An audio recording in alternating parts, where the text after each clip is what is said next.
Assalamualaikum warahmatullahi wabarakatuh. Perkenalkan, nama saya Muhammad Aswin, NIM 63014210552 dari jurusan Pendidikan Kepelatihan Olahraga. Di sini saya ingin membuat video presentasi dengan judul Pendidikan Multikultural. Multikultural itu berasal dari kata multi dan kultural, yang artinya itu sebuah ideologi yang mengakui dan mengagungkan perbedaan. Perbedaan yang dimaksud di sini adalah perbedaan orang atau perbedaan budaya, seperti perbedaan nilai-nilai, sistem budaya, kebiasaan, dan politik. Dan menurut salah satu ahli yang bernama Nasikun, yang mengatakan masyarakat kultural itu adalah masyarakat yang terdiri dari dua atau lebih dari tatanan masyarakat sosial masyarakat atau kelompok yang secara kultural, ekonomi, dan politik dipisahkan atau diisolasi dan memiliki struktur kelembagaan dan perbedaan satu sama lain. Poin selanjutnya ada unsur-unsur multikulturalisme. Yang pertama itu ada suku bangsa. Suku bangsa di Indonesia sangat beragam, mulai dari Sabang sampai Merauke. Yang kedua ada ras.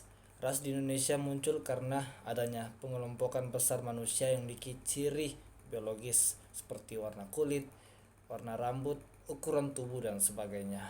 Yang ketiga ada agama dan keyakinan. Agama dan keyakinan di Indonesia juga sangat banyak dan beragam, mulai dari agama Islam, Kristen, Hindu, Buddha, hingga Konghucu.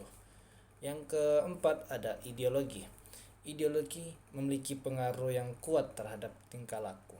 Yang kelima ada politik.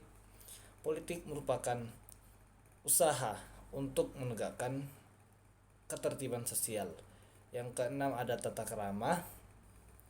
Tata krama di sini maksudnya merupakan segala tindakan, perilaku, adat istiadat, sopan santun, tegur sapa dengan kaidah maupun norma tertentu. Yang ketujuh ada kesenjangan sosial, adanya penggolongan manusia berdasarkan fakta.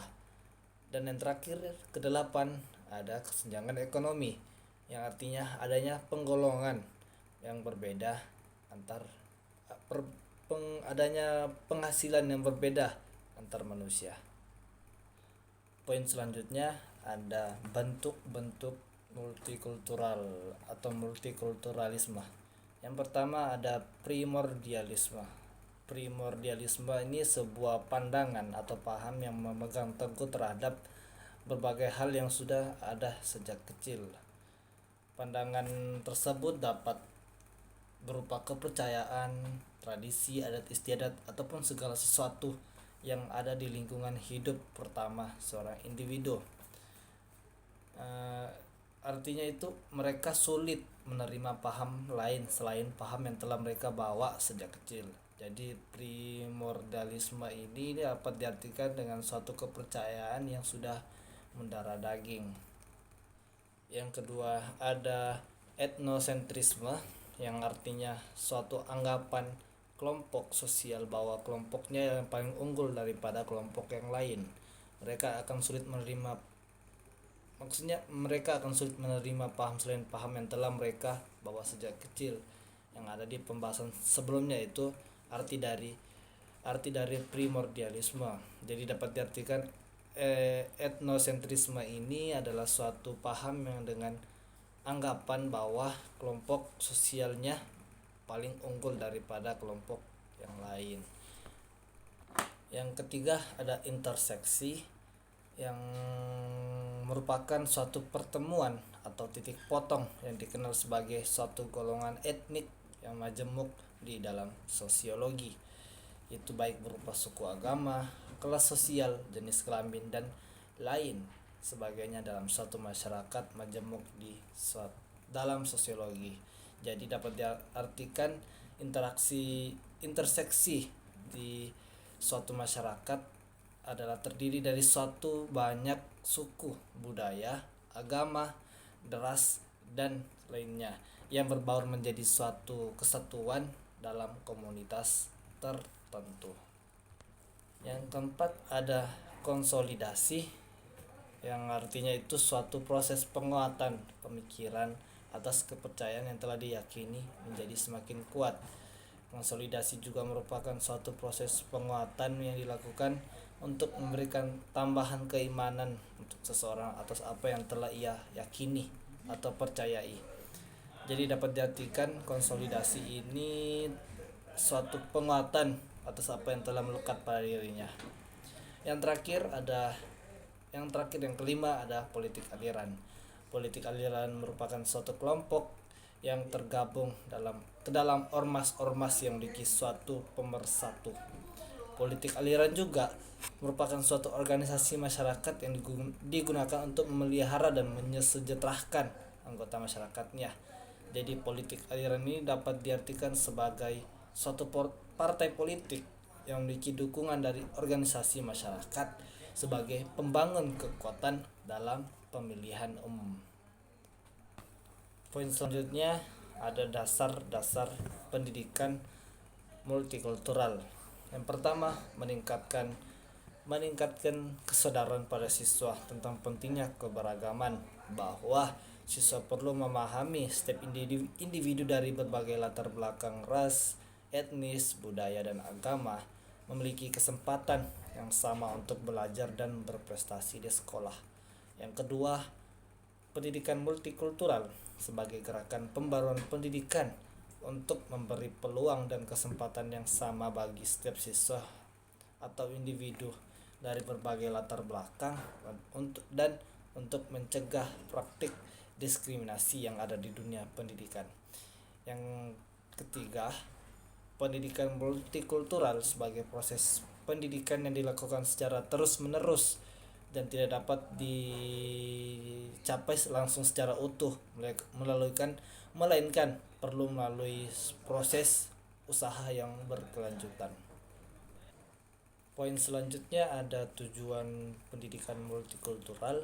Yang pertama, mengembangkan literasi etnis dan budaya yang berkaitan dengan latar belakang sejarah, bahasa, karakteristik budaya, peristiwa kritis, serta kondisi sosial, politik, dan ekonomi dari berbagai kelompok etnis, baik mayoritas maupun minoritas.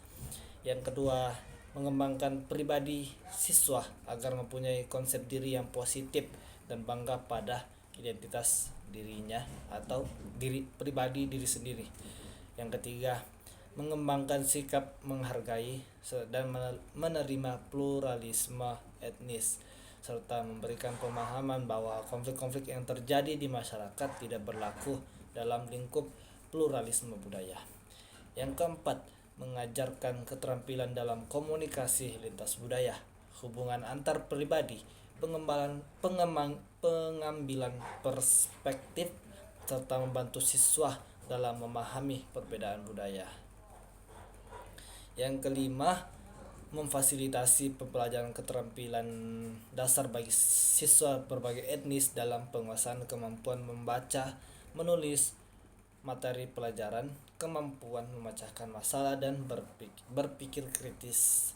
Yang keenam, mengembangkan keterampilan siswa sebagai agen perubahan sosial untuk memberantas perbedaan etnis dan rasial yang ada di masyarakat. Yang ketujuh ada memberikan wawasan tentang kekayaan budaya bangsa sehingga akan tumbuh rasa kebangsaan kuat dan kokoh. Yang ketujuh, mengembangkan wawasan lintas budaya dan kemampuan berpikir untuk tetap peduli dengan situasi di sekitarnya.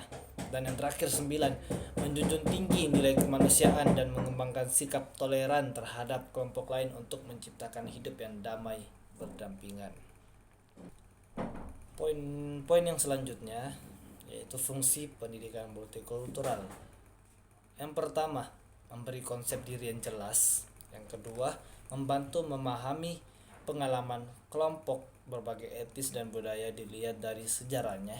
Yang ketiga, membantu memahami bahwa konflik antar ideal dan realitas itu memang ada di setiap masyarakat Dan yang terakhir keempat, membantu mengembangkan pengambilan keputusan atau decision making, partisipasi sosial dan keterampilan kewarganegaraan atau bahasa Inggrisnya itu citizenship skill. Dan poin terakhir yaitu sejarah pendidikan multikultural di Indonesia. Pendidikan multikultural lahir sejak 30 silam sesudah Perang Dunia Kedua, di mana lahirnya banyak negara dan perkembangan prinsip-prinsip demokrat. Pandangan multikultural dalam masyarakat Indonesia dalam praktik kenegaraan belum dijalani sebagai mestinya. Lambang Bhinneka Tunggal Ika yang memiliki makna keragaman dalam kesatuan, ternyata yang ditekankan hanya kesatuannya dan mengabaikan keragaman budaya dan masyarakat Indonesia. Di masa awal pendidikan multikultural di Indonesia itu ada dua.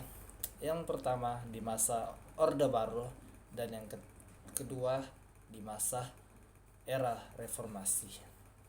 Mungkin itu saja video presentasi yang dapat saya berikan. Kurang lebihnya mohon maaf. Assalamualaikum warahmatullahi wabarakatuh.